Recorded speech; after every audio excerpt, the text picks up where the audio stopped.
আর এক মাসের মধ্যে শুরু হতে চলেছে এসএসসি জিডি মাঠ।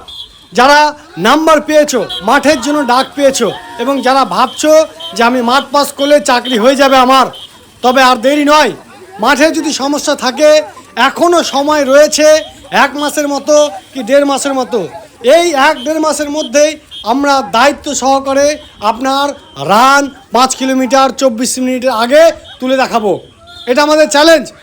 এবার আপনি যদি মনে করেন যে আপনার জিডিতে অবশ্যই মাঠের প্রয়োজন, তো আপনি চলে আসুন আমাদের এই টার্গেট জবে। আমাদের সপ্তাহে 6 দিন প্র্যাকটিস, 2 বেলা করে, সকালে প্র্যাকটিস এবং সন্ধ্যায় প্র্যাকটিস।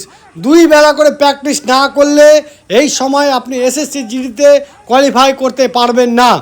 তাই আমরা এসএসসি জিডিকে সামনে রেখে বিভিন্ন রকমের ট্রেনিংয়ের মাধ্যমে আমরা ছেলে মেয়েদের তৈরি করছি দেশের সৈনিক, দেশের ফৌজি।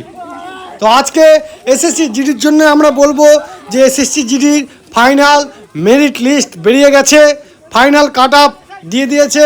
কার কত নাম্বার হয়েছে সেই নিয়ে তোমরা রেডি হয়ে যাও। আমাদের এই টার্গেট জবে এসো, তোমরা নিজেদেরকে তৈরি করো দেশের সৈনিক। আমরা চ্যালেঞ্জ করে বলবো, দায়িত্ব সহকারে আপনাদের মাঠ কমপ্লিট করে দেখাবো। আমাদের যোগাযোগ ঠিকানা আলিয়া ছাপঘাটি, औरंगाबाद, মুর্শিদাবাদ। Mobile number 7001741422। এই নম্বরে কন্ট্যাক্ট করবেন। আমরা হোস্টেলে থাকার ব্যবস্থা করব এবং সেখান থেকে 2 বেলা করে ট্রেনিং শুরু হবে আপনাদের এসএসসি জিডির জন্য। দেখে নিন আমাদের আজকের এই ট্রেনিং প্রসেস।